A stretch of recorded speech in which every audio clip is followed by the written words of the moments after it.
A lot of you are starting to talk about what you will have to do if there is a strike, and a lot of you are looking at childcare already. So he said, hey, what arrangements will you make if your teachers go on strike? Will you do daycare? How are you going to do work?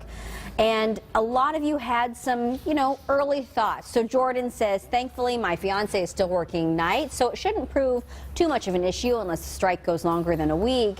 And then he says, if it goes on longer than a week, persisting past Tuesday next week, we will probably have to do some work bending, but hopefully the teachers get what they need and it comes to a conclusion. Some of you are lucky enough to have your parents or your family around, like Kim. And Aaron says, hey, ours aren't in the risk of striking, but I run the high school kitchen, so I would be off as well and home with my son, so I'd probably just open my house up to any neighbors stuck and have a house full of kids all day. Yeah, that is nice, right? Beth said she's going to take her son to work if she has to.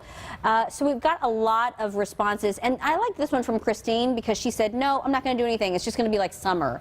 And that varies for a lot of parents, of course. But she says that she was able to start letting her kids be home alone at the age like 7 or 9.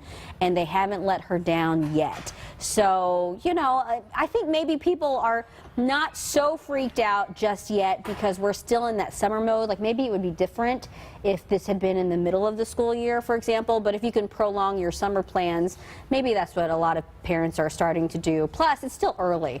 But I'm gonna give you the number. You can text Hive to 206-448-4545.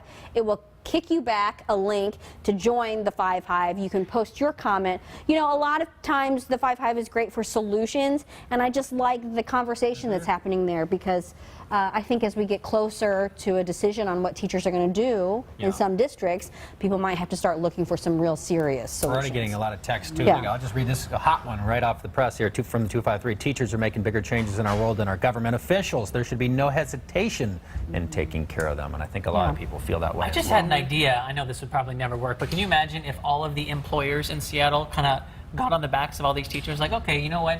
If this is going to be a thing, we're going to back you up. We're going to allow parents to bring their kids to work with them to teach them different, fundamentals that maybe school couldn't teach them. Maybe teachable moment. Yeah, you know what I mean? Like a week or two. And I just think, I remember as I was growing up, one of my friends was homeschooled, and his parents always allowed him to come into the work with them, and they had jobs and everything, and they were like super smart. I was like, man, you already know a business world. That is so cool.